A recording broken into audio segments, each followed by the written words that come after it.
Hey man, it's me, Kevin Smith. Welcome to the Grow Tent, everybody. You have found the best growing channel on YouTube, man. The place where we simplify the approach for you so everyone can learn how to grow. We make it so simple, even I can understand. So I'm going to listen and learn right now.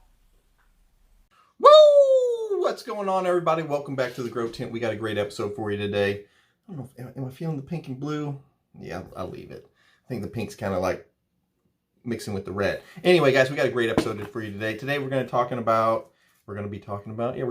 about some of the genetics that I do a lot of consults all the time, and people always ask me for recommendations on their first grows, since this is a channel that is really focused on beginner growers and stuff like that. So I get a lot of people asking what their first grow should be, or kind of genetics that they should be looking for. So today we're going to talk about that. We got some really cool episodes coming up. I actually have I had an idea for a video on advanced level super cropping, and I've got all the stuff that I've been waiting to come in. I actually ordered some stuff for this episode. The stuff that I've been waiting for it to come in has come in, and it's actually sitting right next to me. I'm getting ready to start building it as soon as I get done editing and publishing this video. So hopefully, I'm thinking that's going to drop. I'm going to try and drop it tomorrow, but it probably will end up being like Saturday or Monday-ish. So advanced level super cropping tips video is coming up soon, so you don't want to miss out. Make sure, if you're not subscribed, you subscribe. Which brings us to the intro. Guys, please remember to like, comment, subscribe, watch the full video, all that fun stuff. If you haven't joined our Patreon yet, you should probably check it out, especially because next month, Atomic Smash Cake, may or may not be dropping. So you might want to check it out. You might want to go to the video description and check out our Patreon. And you get to have one-on-one conversations with me, and I can help you in your garden in real live time, just like I'm sitting in your tent next to you. And last thing for the intro, let's check out this commercial for Mars Hydro. Stuff. Guys, you're looking for any kind of new light, new tent, new whatever, check out Mars Hydro. This is actually the second way the channel makes money. It's not as much as the Patreon, but it's still a nice little bump. If you use the code WTTGT whenever you check out, we will get a nice kickback, and you will get a nice discount at checkout for any kind of new lights, new tints, new fans, etc. Mars Hydro pretty much makes anything you could want for your tent. They pretty much make to help you grow. They've got great products. We've been using them for years. They've been the main supporter of the channel since we had only 500 subscribers. They've been a supporter of the channel and a sponsor. So thanks again, Mars Hydro. Please remember to use the link in the video description below. Use our code, get a discount. We get kickback. Much appreciated. All right, and we're back. Guys, thanks for watching that. All right, so today, I lost it. I threw it that many times up in the air and caught it with this hand. First drop. All right, so today we're going to be talking about the genetics that I like to recommend, and the ones that I like to tell people to stay away from. Should we start with what I recommend, or what to stay away from? Well, stay away from. You guys want to go bad news first? Okay, no. All right, so we'll talk about the kind of strains. Now, it's not that you shouldn't grow these at all. It's just when you're first starting out, there is a few better choices. My first one that I always recommend is for new growers to stay away from, which sucks because I really, really like the end result of this plant. It's just that they have a tendency to herm a lot. It's Gorilla Glue number 4. I'm not a big proponent of new people growing this. You don't know what to look for yet. You don't know how to spot the herms, how to spray them down with water, remove the pollen sites before they activate and then push pollen all over your tent. So Gorilla Glue number 4 was my first one I always say to stay away from. My second one, and this really sucks because I am a huge proponent of this strain. It's just, it is a rather difficult strain to grow, and that is Sour Diesel. It's one of my favorites. And I'm not telling you that if Sour Diesel is your favorite that you shouldn't grow it. I'm just saying if you're a beginner, there's some better choices on what you should grow over a Sour Diesel. Don't be so hard on yourself at first if you're just starting out and you're wanting to grow Sour Diesel because you love it like I do. This was actually a really tough one for me to put on the list because I like diesel so much. And it's just one of those things, like if you're new, there's better choices to start off with. And let's get into those right now. I'm tired of talking about which ones not to grow because I actually love both of those strains. And there's a reason that I don't put Gorilla Glue #4 into any of my personal crosses, is because the tendency it has towards herming.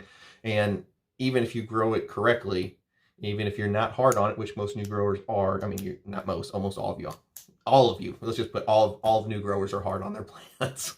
You're going to, the chances of herming actually goes way up.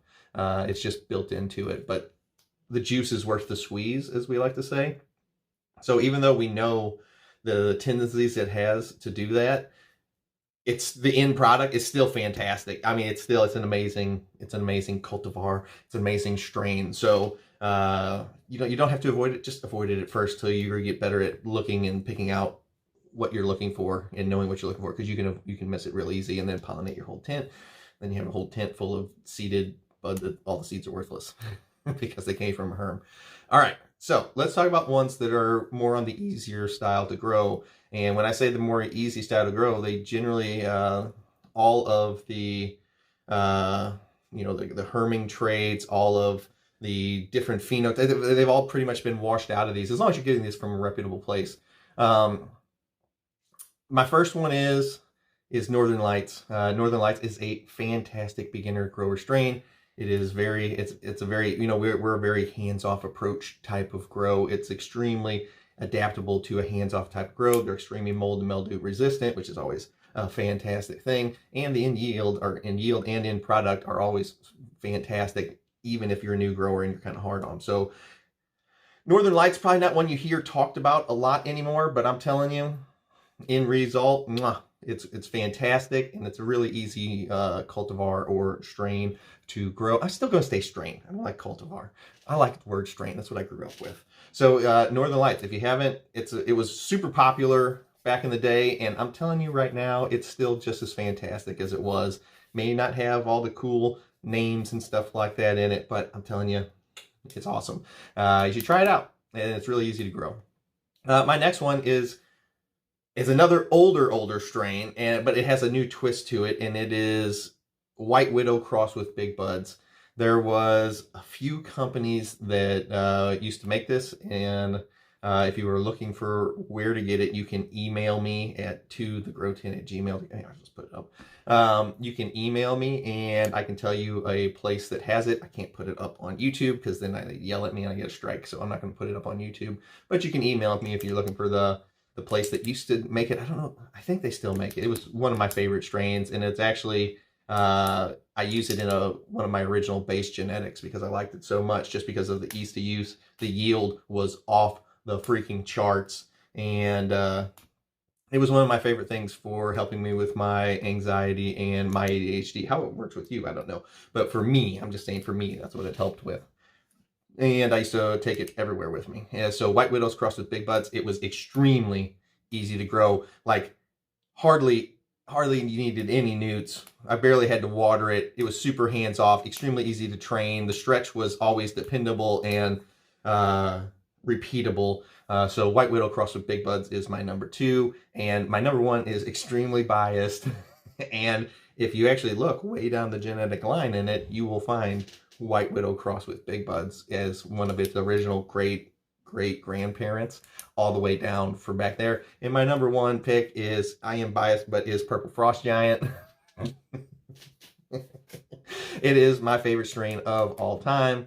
You have all of the properties of easy to grow with, like the White Widow and Big Buds, because that's what was one of its bases.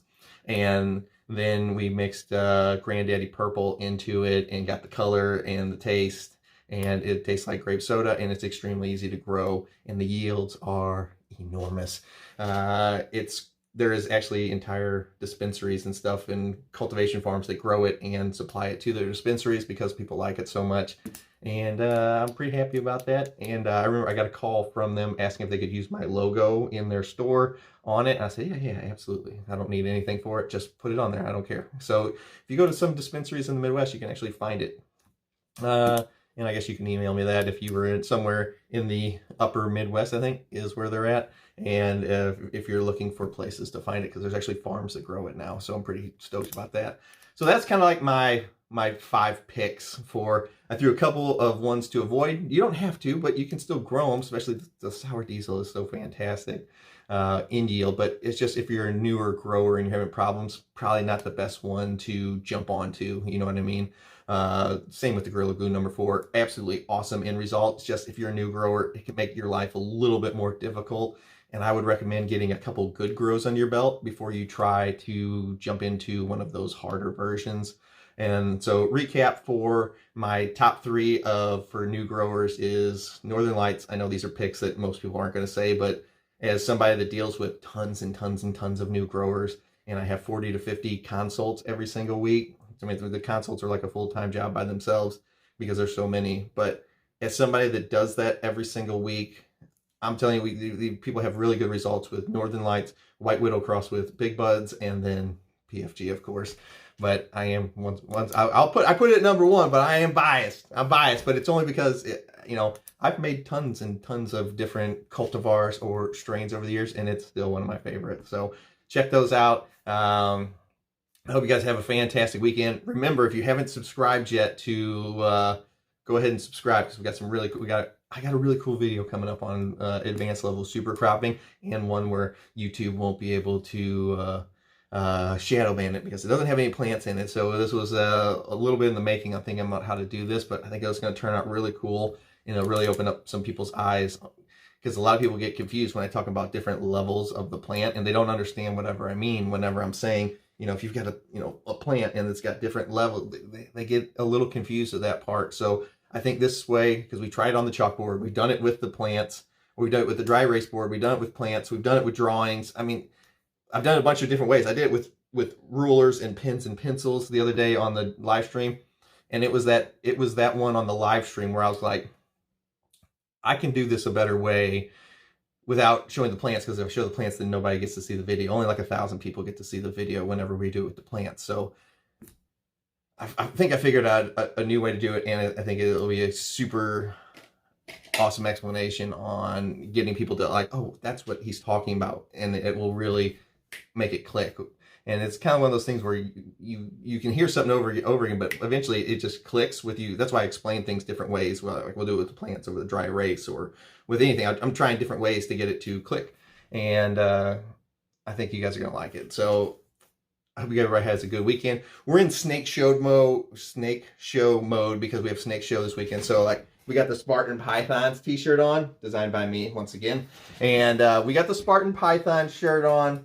And we're getting ready. I'm getting ready to go downstairs and start making all my labels and stuff, because we got Snake Show this weekend, and so we're in Snake Show mode. But I just wanted to come drop this video, and I'll see you guys later. I hope everybody has a fantastic weekend. Let's go. Bye.